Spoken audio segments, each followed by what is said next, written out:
Life. I'm Jeff Berckes. On the other side of the screen is Ryan Droste. Ryan, welcome to episode 4 recap of Hard Knocks Life. I'm going to call this the all underdog episode. That is for sure. That's for sure. Hey, thanks for having me, Jeff. I've been looking forward to this ever since we scheduled these out ever since episode 1. So I've had episode 4 circled on my calendar for a while now. So I've been ready to go. I'm all I'm set. sorry you got the downer episode. Not that I could have known this, but that's what happened here. I think there was a lot of kind of sad stuff, and then of course today is the actual day where we know the roster cuts, and so there was plenty of there's plenty of drama that's happening on the screen, and then if you follow the Bears as closely as we do, you know the outcomes. So you may be watching it with somebody who's not looking at roster cut downs, and they may be looking over at you and saying, did he make the team? Did he, and you know things, and you're like, oh, do I tell this person? Do I tell my wife what happened here? But Yeah. let me ask you before we get into the categories, we'll recap everything, and I think we're gonna have a very long first category. But what's your relationship with Hard Knocks? Is this something that you watch annually, or are you just kind of tuning in because it's the Bears? I got to tell you, I've actually never watched it before until this past off season. I did watch the New York Giants one, the off season with the Giants, kind of to prep for the Bears.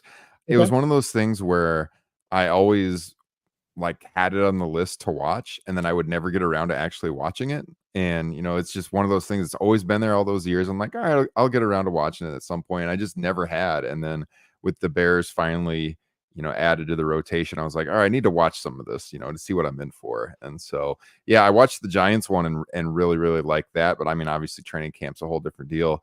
So the first time I've watched one of the training camp, kind of the legacy version of Hard Knocks.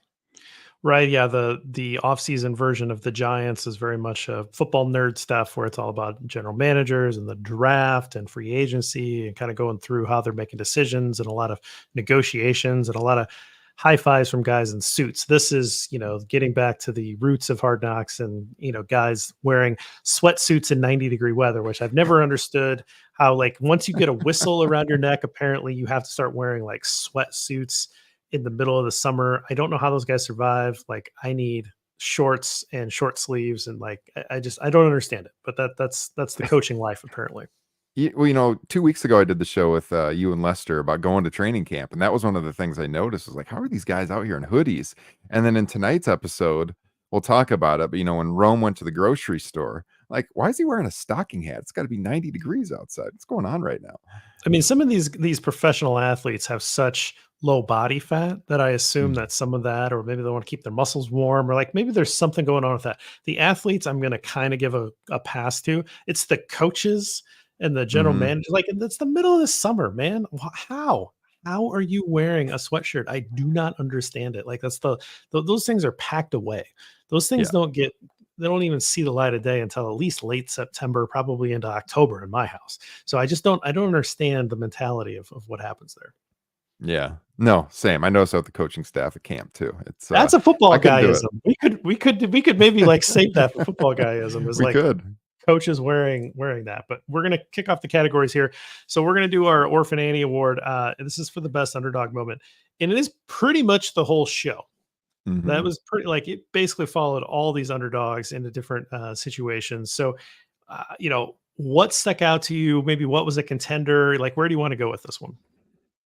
I mean, for me, I was taking notes during the episode, and it was definitely between Ian Wheeler and Adrian Colbert. I was between those two back and forth. I didn't know the story about Adrian and the bike story and getting hit by the lady going 55 miles per hour when he was 9 years old and all of that. That was insane.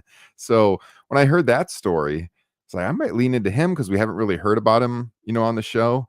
And then, I mean, they kept coming back to Ian Wheeler. He's been such a star on the show, so far. And it just seemed he got a lot of airtime tonight. And then, of course, with the injury and everything, and you couldn't help but want to see this guy succeed. We did that article on Windy City Gridiron last week, I think it was, where talked about which guys kind of on the bubble do you want to see make the roster, and he was my pick.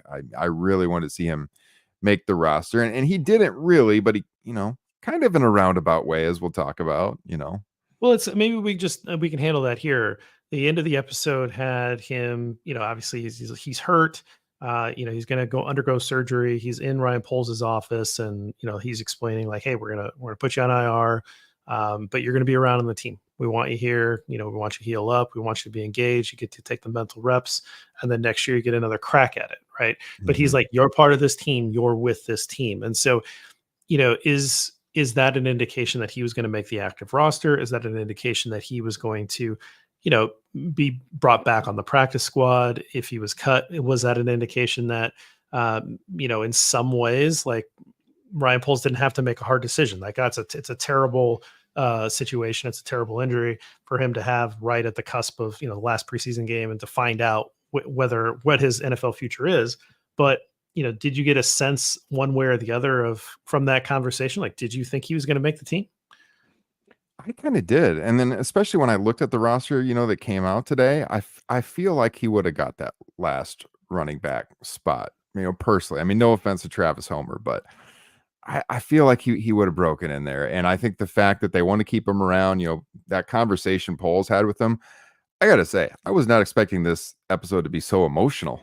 I mean, it was a very emotional episode, and that conversation in particular, and how he tried to keep his head up, and you're gonna hang around, keep studying the playbook, keep your eye on the ball, don't get content, all of that.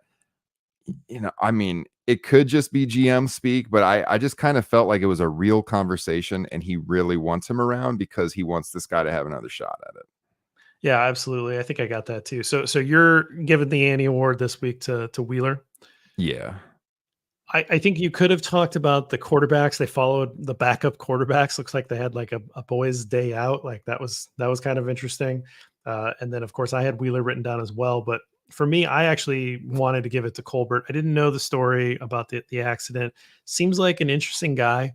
I'm not one that has any idea about like the crystals or the noise thing. There's always some kind of Sound bowl. quirkiness that they, Yeah. yeah, I don't really I didn't know what a sound bowl was before tonight.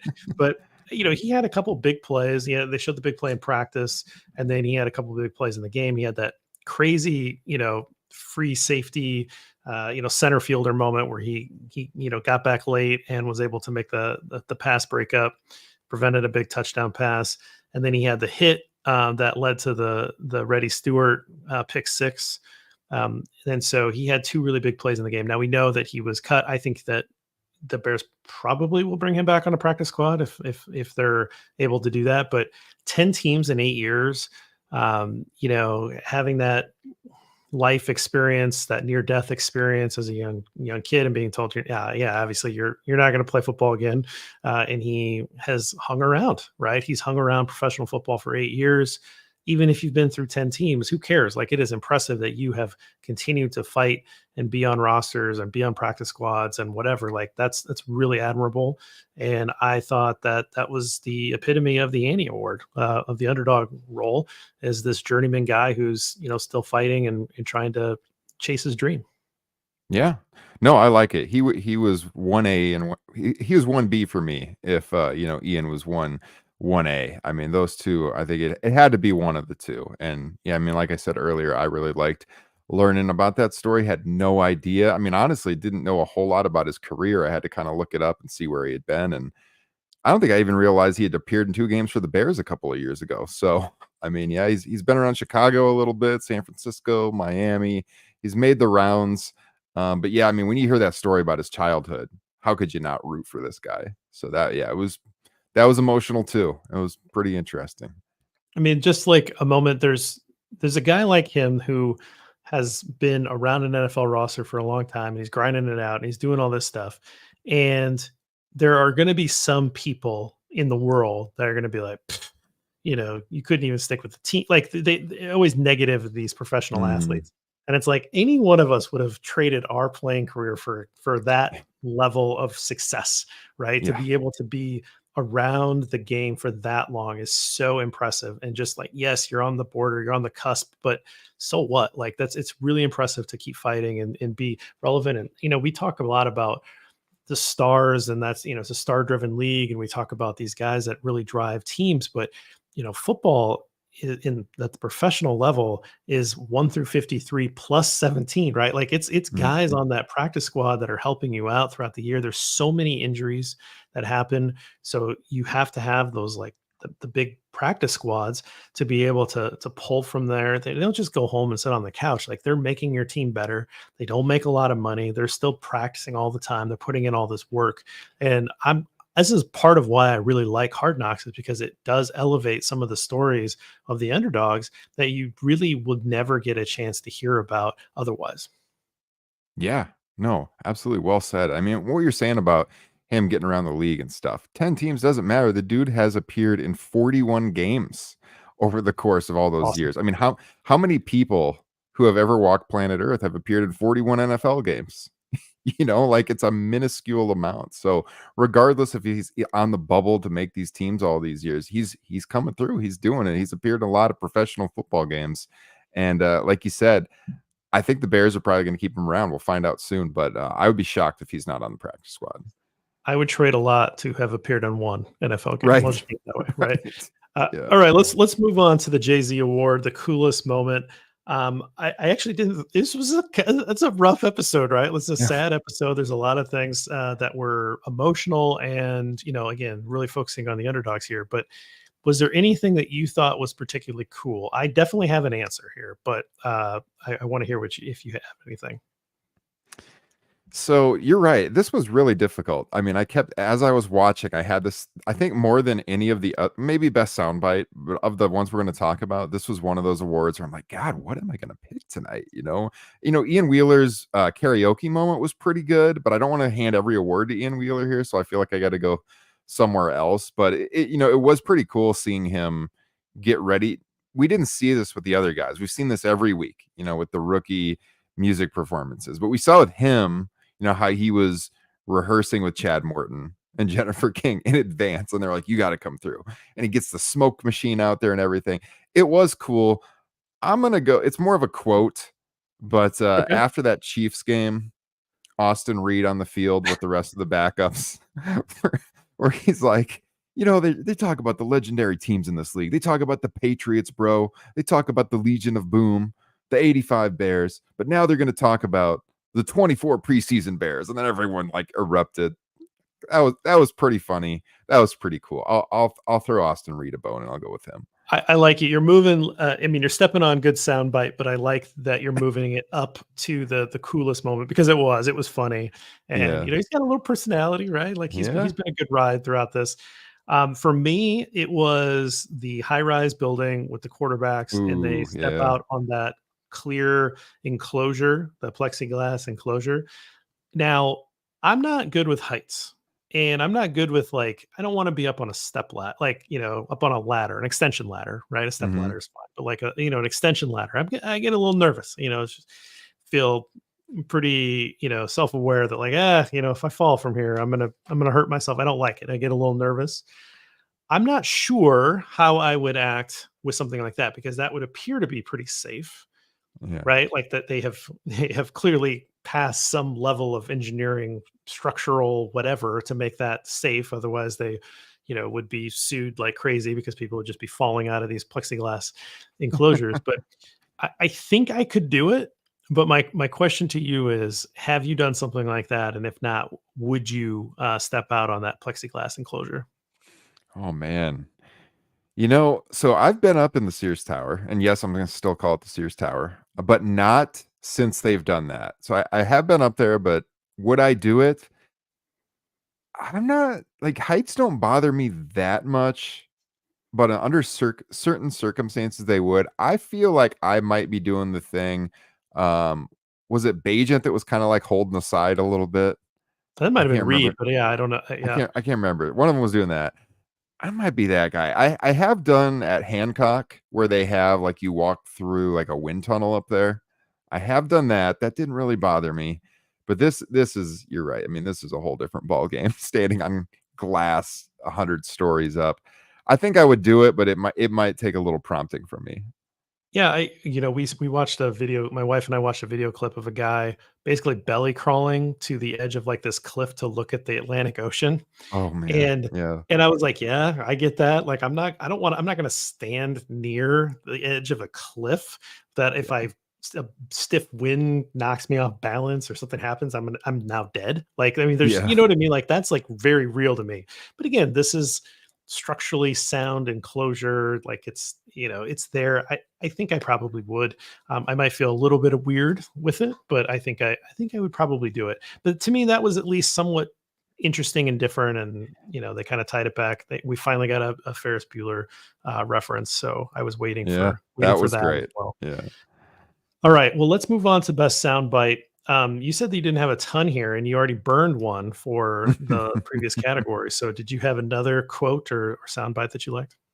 I did. We already kind of referenced the scene, but it was that scene in The Office with Ryan Poles and Ian Wheeler, where he was going through, his speech, and he ended up saying kind of at the end about how my phone's always on. If you want to talk, if you want to cry, I'm here for you. You're part of this team. That's it for me. It hit me in the feels. That was great stuff. And like when you see Ryan Poles acting like that, and we're all, I think, at this point as Bears fans, pretty big fans of Ryan Poles and what he has done for our favorite football team. But when you see the humanity of this guy and him standing up for this person who may or may not have even made the team, I mean, how can you not feel good that he's the guy in charge of our team? So Yeah, I got to go with that. it's a great point, Ryan. And I think that when you think about Ryan Poles and the culture that he's trying to build and the types of individuals that he's bringing in, it really does seem like he's been trying his best to do that legwork. And people are going to point to some of the guys that don't fit that, and I understand it, but those guys don't stick around, right? Like they figure, like I'm thinking about Chase Claypool. They bring him in, he's not a fit, and Poles is able to rectify that pretty quickly. Whereas, a lot of the draft picks, where they're able to really dig into these guys' backgrounds, so many team captains, so many just like guys that are like, wow, this guy's, really loves football. He seems to have a good character. You look at Caleb, you look at Rome at the top of the ticket, if you will, for this year's draft. They just have that sort of sense of leadership and community that he's building, and I think that's really good. And you see what he's willing to do for player 50, player 60, on the roster, Mhm. whatever, wherever he was landing there, because he does believe him and he is investing in him, and he wants them to be part of the family. And I think that's really powerful and really good, and it's going to make this team that much easier to cheer for. And so I like that you brought that up. For me, I had a couple written down. I thought another emotional moment I thought was nice. Like, I've learned a lot from you, where Bajent said that to Caleb Williams, and Caleb Williams, hey man, I've learned a lot from you. Like there was just this kind Mhm. of like respect between the two of them, and Austin Reed, with the coach Shane Waldron said, hey, whatever happens, like really appreciate you investing in me. Like again, like this kind of recognition of where you were at and what's happened here. I thought that was great. I thought the line "the Ferret King getting after it today" in terms of Phaelus Jones was just like funny. Like it's just like one of those moments where you're like, "What did I just hear? The Ferret King is getting after it today." So it felt like what was that? The Tiger King? What was that? Yeah, yeah, Yeah, yeah. that whole mess. I don't know. Just thought that was really funny. But my award goes to Jennifer King. She said, um, "High pad level is self-correcting in this league." And I was like, "Yep, there it is." That's also kind of football guy, but like, I thought it was a great quote because it Mhm. felt really real, and it was a good teaching moment. And I really liked that phrase that she brought out. That was good. What was the line? It was around that point in the episode early on. I think it was Morton said to Wheeler something about how if he kept standing up so high, he was going to get hit and like everything was going to splatter all over the field. I can't remember how he Like a worded it. yard sale. Yeah, that's right. That was a good line too. That was funny. Oh, I didn't really know what that meant. That I didn't know if that was a football guyism or if that was just like. What does he mean? Like a yard? Like just there's stuff everywhere? Like is that what? Yeah, like his Like helmet's his going to fly off. mouthpiece and his That's Yeah, Yeah, that's kind of how yeah, I I took guess. it. Yeah, I Yeah. wasn't, like, quite sure what the sometimes, football coaches are really good at mixing metaphors and, kind of blowing an analogy, so I thought maybe that's just what it was, but yeah, maybe, I don't know, maybe that's a phrase. Yeah. All right, real quick, we're gonna take a break, on the other side of it, we're gonna get, the rest of the categories, and then we are, gonna, yeah, wrap it up with, who won the episode. Stick with us. All right, Ryan. So, best football guyism. Again, this is the category that I had so much promise for. And based on my experience of watching Hard Knocks for years and years and years, and as I thought back about it, so often the football guyisms come from the assistant coaches. And we finally got some assistant coach stuff this time.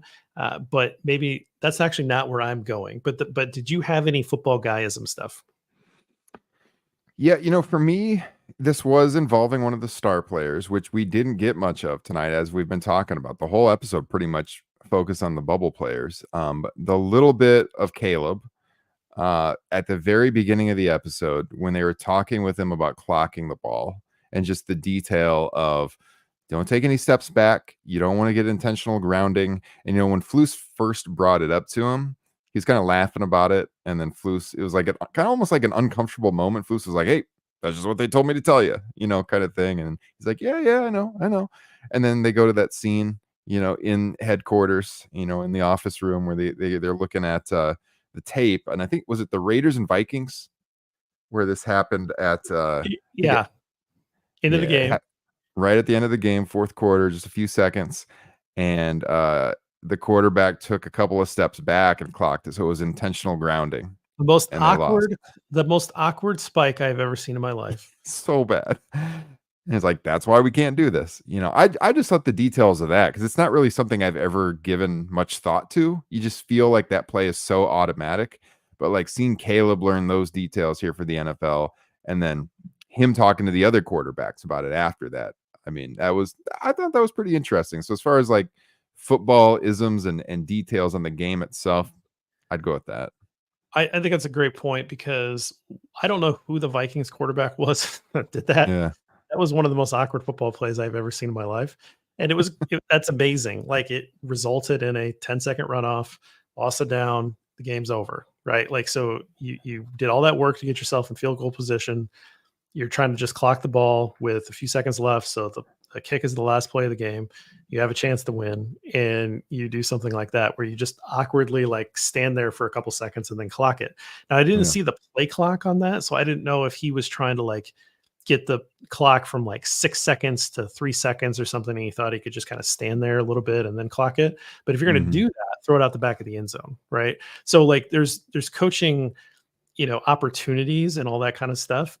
That may not be the biggest, most important coaching point that you'll ever hear or anything like that. But when those things happen in a game, that's exactly how a coach is going to think like, okay, hey, I got to bring this up because we might be in a situation like this.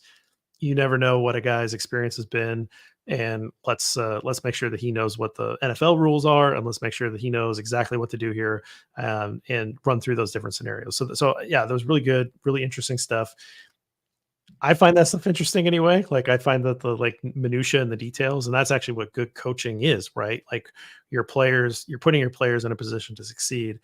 For me, football guy stuff came from my guy, Juice Herbert, talking to Ian Wheeler, and it was after was- uh, Dexter knocked him down on a, he Mm. took him to the ground, knocked him down on a play, and that was they talked about, hey, pad level, right, and like that led to that, and then the next cut was to Juice Herbert, and he said, hey man, sometimes you just got to find a guy on defense and run him over. And then that's what he did. The next carry, he got an opportunity. He got into the second level, and he didn't run him over, but like he put his shoulder down and threw his shoulder into one of the defensive backs. Better idea to try to do that to a defensive back than it would be to maybe go after a guy like Dexter again or something Yeah. like that. But that to me was very. That's either on a football field or it's like a first day in prison like thing that somebody says, right? Like, pick out the biggest guy and go punch him in the face. You know, it, you would either hear that in a prison movie or you hear that on a football field where it's like, hey man, sometimes you just got to pick a guy and just run him over. You want to know something funny? That is the second time I've heard that prison metaphor today. How wild is that? Oh my god. Hopefully the Yeah, first it's one wasn't exact. in school. The first one was school. I was talking with another teacher. I teach school, and we were talking about how our classes were and everything.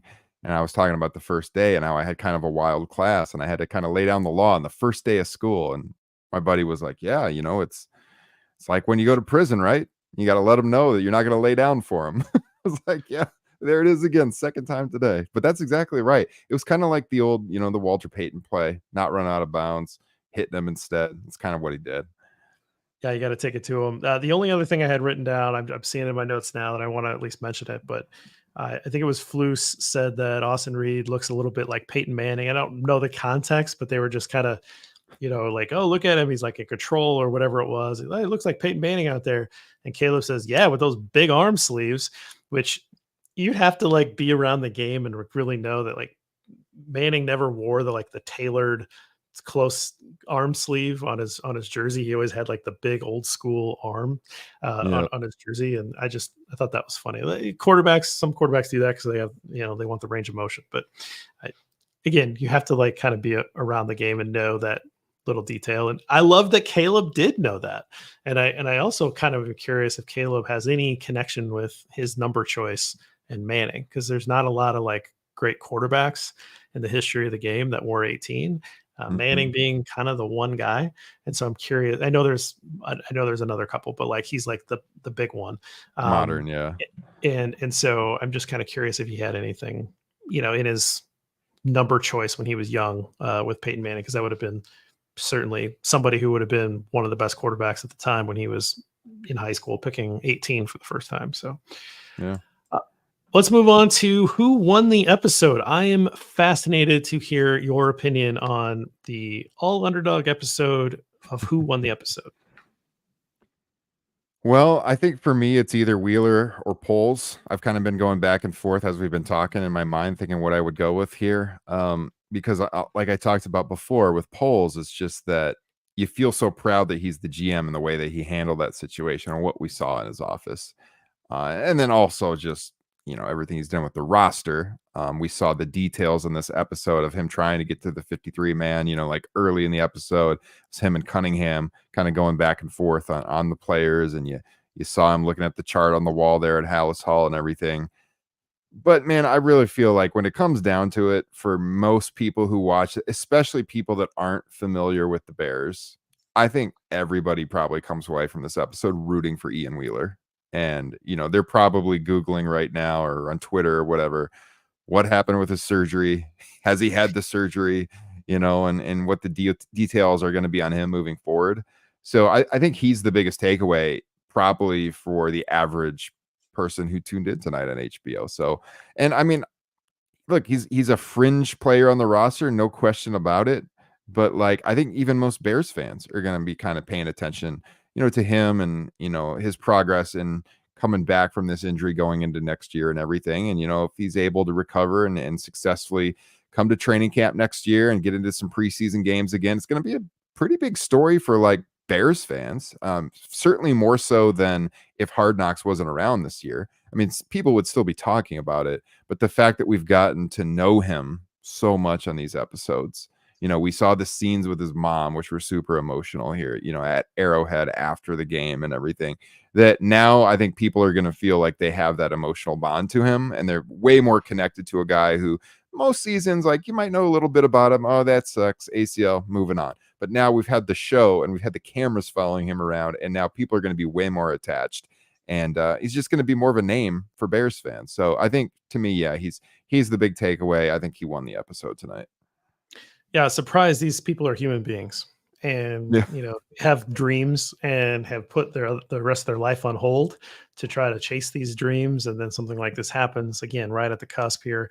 So I think I had a hard time saying that he would win the episode because of what happened to him. So I like your argument. It's a very good argument. And so I appreciate you making it. I had Velas question mark because he, took the opportunity. We know that he did make the roster. We know that he has shown a little bit of that personality. He has entered that running backs room and seemed to really, gelled and taken to the coaching. But for me, I like to maybe go in a different direction than last week was the obvious winner, but I maybe go in a little different direction. To me, I'm going to share it with two people. It's the running back coaches. It is Chad Morton, the running back coach, and the assistant running back coach, Jennifer King. I was so impressed with how they presented both of them, and I think they make a really good pairing. You've got the type A personality that they said, but kind of the hard ass, Mm-hmm. coach and Chad Morton, who's really riding them and drilling them and really not accepting things, and just like total position coach, right? Like total position coach of like just really hard on them, saying things that a head coach isn't going to say, right? Like Yeah. this is again the things that you hear from a position coach. This is what I find very fascinating and interesting on Hard Knocks, is because this is very coachy to me. But then you actually saw Jennifer King kind of come back through and give more of a soft approach. Hey, like this is what we mean, and Wheeler was breaking that down, the difference between the two, and okay, I get kind of the hard coaching, and then she'll come up and kind of say, "Hey, you have any questions?" And she'll break it down a little bit. And I liked that back and forth, and I think you see that probably a lot more than you'd expect when you have those rooms with a coach and an assistant coach, and someone who maybe does need to be balanced out, but they're also kind of playing a role. Right, they're also Mm-hmm. kind of playing a role there, and I think they were playing it well. And they got highlighted for a reason. You got two guys in this episode that are trying to make this roster and maybe competing for one roster spot. And these coaches are very interesting. So to me, they won the episode. They came off well, and I was really happy that they focused on them. I like that pick too. Yeah, they really shined in this episode. I like that you called out the scene where they were talking about how, yeah, he's so hard on him, but then he goes to Jennifer and she tells him what he really means, what Chad Morton really means. That was cool, but also just how they responded to the injury. Like after Yeah, he went out, this has kind of been the story of the season, is how hard Morton is on Wheeler. It's like every episode he's really getting after him. And then after he leaves the field and everything, they were still out on the field during the game. They're like, yeah, man, I'm so angry right now. And then you got to see, again, surprise, they're human, that how connected they felt to him and trying to bring him along and get him to a point where he makes the roster. And then the last preseason game, this disastrous injury happens. And so I like that pick. Nice pick. all right, so what did we miss? So anything in your notes? I have a couple, three things that I want to make sure we talk about. They kicked off the episode. You mentioned it. Polls, talking about going from 90 to 53. That's going to be episode 5. Like that's all we're going to get is the Mhm. exit interviews and kind of how they shape the roster. I am positive that Poles is going to be the guy next episode that we're going to follow more than anybody. Maybe we get more Kevin Warren talking about seats and luxury suites or something, but for the most part, I think it's going to be a Poles episode. Poles did ask the question about the painted lines in the back of the end zone for Rome. Like they talked about, he needs to be more aware. He needs to be where he's at. It's kind of on him. And Poles is like, did you notice something with those lines? Because Mhm. what do you mean the lines? The paint. And that was like the big thing on Twitter. We were all talking about how they had the lines painted differently. They didn't. It was basically a double outline. They didn't fill it in, and how that may have impacted him. Rome did say, yeah, it kind of messed me up, but like I need to do better. But Poles was on it. He's like, no, no, no. Yeah. Like I think that's what caused it. Yeah. I mean, in your periphery vision, right to the Right. side, I could definitely see how that screwed him up for sure. Yeah, that was interesting. He called that out because he like repeated himself when he said that. Yeah. You're right. He's like, no, the paint. You notice the paint. Yeah, Yeah. I thought that was interesting. And then I have two more, but do you have anything else? I do. The one I want to call out first was when they went to the O line room because we haven't seen much of the offensive line. And this was just hilarious how they talked about how Theo Benedette had been sent to the store by Ryan Bates and he asked him to get dude wipes. And they show the shelf and he got Clorox wipes instead. And it was kind of like, yeah, I'll let you use that one first. Kind of let me know how it goes, kind of thing. That was pretty funny. Yeah, were you is the concept of a dude wipe something that you were familiar with before this episode? I was. You can see I've got, some wrestling Oh, yeah, you've paraphernalia got wrestling stuff. You got a wrestling behind me. podcast. Yeah. Yeah, and Dude Wipes sponsored a WWE show recently, so I was very familiar because they had like Dude Wipes ads like, on the ribbon board in the arena, and it was very distracting and looked very low rent, I thought. It's a very interesting, moment, yes, but yeah, no, Yeah, Clorox, cleaning wipes are not a one for one. That is not a good trade there. not a good That idea. was He was very embarrassed, like, he wasn't really laughing about it. He was like, "Oh, come on," but yeah, that was a good one. Anything else? Yeah, so there was that one. I mean, I kind of talked about it earlier, but when John Jackson and Roman Dunze went to the grocery store to get snacks for the team, that was kind of an interesting scene. Okay, Nothing so like this in. is one of mine. So Yeah, go they're ahead. walking around the store. I think some people are like, we don't really need to see Rome walking around the store smelling candles. But my question to you, like happens around all the rookies get sent to go get snacks. Like this is a thing Hmm. that rookies go do. They come back and I don't know if you watch the Netflix show The Receiver, and I think it was Justin Jefferson was showing his like snack cabinet, and it was just all of these treats. Like it's the amount of sugar in these guys' houses. It was just unreal. Like these are professional athletes, and there's just tons of sugar. I'm looking at this going, how is this possible? Then you think about like Marshawn Lynch eating Skittles on the sidelines. Like, I mean, I guess it's a thing. It's Different part of sport, this. but Derrick Rose famously was like huge sweet tooth. Yeah. So my question to you is: you're a veteran on this team, and you're sending a rookie out to get snacks. What's your order? Ooh.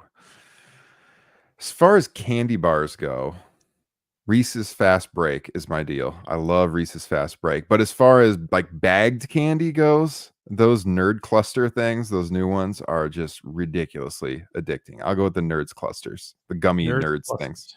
Do you know what I'm talking Okay. about? No, I don't. But I mean, It's I know like what nerds these, are.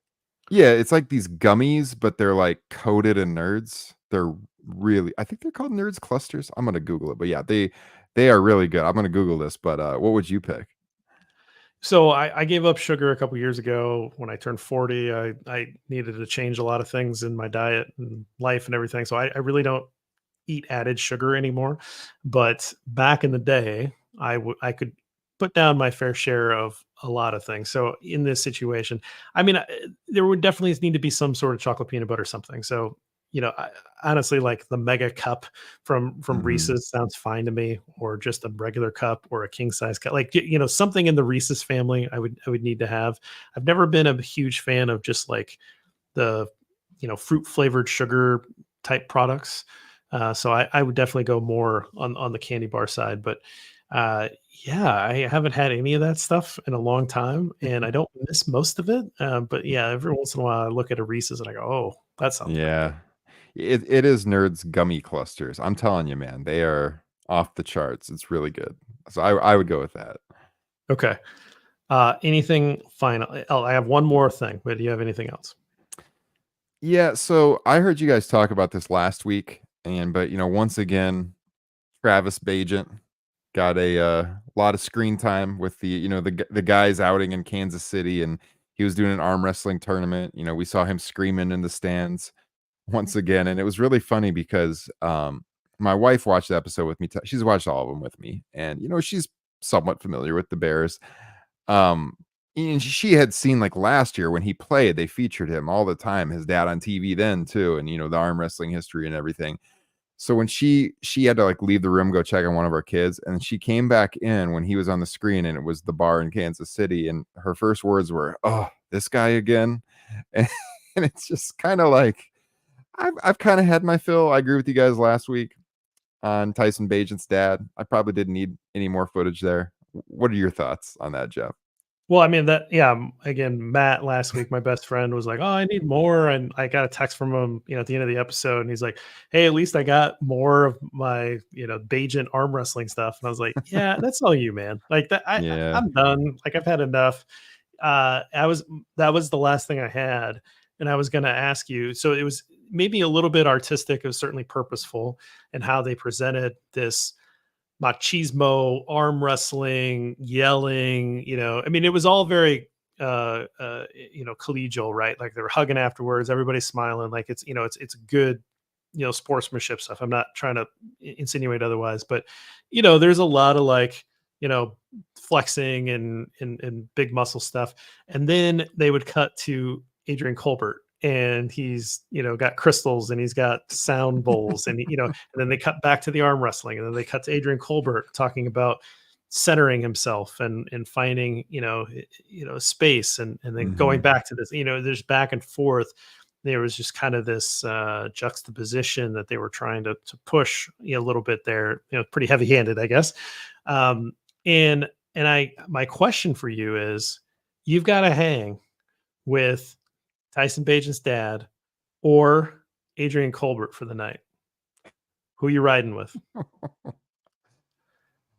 I guess to go against what I just said, I'm probably going with Tyson Bajan's dad, just because I like a good beer too, and I feel like it would be a pretty fun night. He's definitely going to the wrestling, like You're match. right. Like, he's like, hey, let's roll, Monday Night Raw or whatever's popular these days.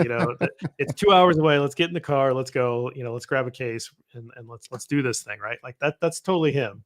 I could probably get backstage with him. Like, yeah, he works for you don't know this guy's a wrestler. We're coming backstage. Yeah, right. Exactly. Oh, he probably passed it. I'm the opposite way. Like I don't necessarily need to learn about the crystals and everything, but I think that he seems like an interesting guy, and I'd love to have a conversation with him. And I'm hanging with Colbert. Hopefully he's likes a bourbon, and we can do that or something. But yeah, I don't. I'm not. That guy's Bajan's dad is too much for me. Like that is not a match that I could survive for more than 15 minutes. Now I want to be clear. I'm saying for one night. He's not a guy you have I would to for one night. That's what I'm saying. But no, I'm not hanging out with him. No, I wouldn't want to make a routine out of it. I definitely not. But for one night, it'd probably be a blast. If I wanted to hang out with one of them more than once, I'm probably going your way then. Yeah, you'd have a story. Yeah. That's for sure. Like that's the kind of thing you do for the story more than anything. That's what I got. Sounds like a good place to stop. We've decided we're going to part separate ways, and I'm going to go hang out with Adrian Colbert. You're going to go hang out with Tyson Bajan's dad. The next opportunity that comes up with. We've got some fun stuff coming up for you next week. We're gonna end this show. I'm pretty sure that I have a commitment from our old friend Robert Schmitz to come on this show. We'll wrap up Hard Knocks. We'll kind of give a preview. So look forward to that. And then we're going to start our regular season schedule, and Ryan's going to play a role in that. And we're really excited to bring him on board. And so where can people find you on the Twitter machine and anything else you got going on? Yeah, find me at Ryan Droste. That is Droste on Twitter, Instagram as well. The wrestling podcast I host is Top Rope Nation. So if you like pro wrestling, check that out. We do episodes every single week, right on Windy City Gridiron, of course. And then I do some stuff with Bleacher Report as well. You can find me on bleacherreport.com and on their BR app, usually after big time wrestling events. Like there was one with AEW last weekend. There's one with WWE this weekend. I do a lot of the post shows for Bleacher Report. So the easiest way is on the BR app. You can usually find me on there doing that as well. But yeah, as you said, ramping up the Bears content as we get to the regular season here. So really looking forward to being here on this channel a little bit more moving forward.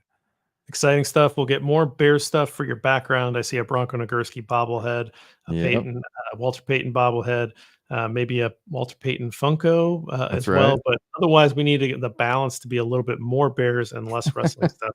So I think I'm going to this cabinet right here where I've got the where am I at here? This championship replica belt up there. I'm going to move that down, and I'm going to make that shelf all Bears. I got some other stuff elsewhere in the office that I'll set up there for the next Bears project. So I love it. All right.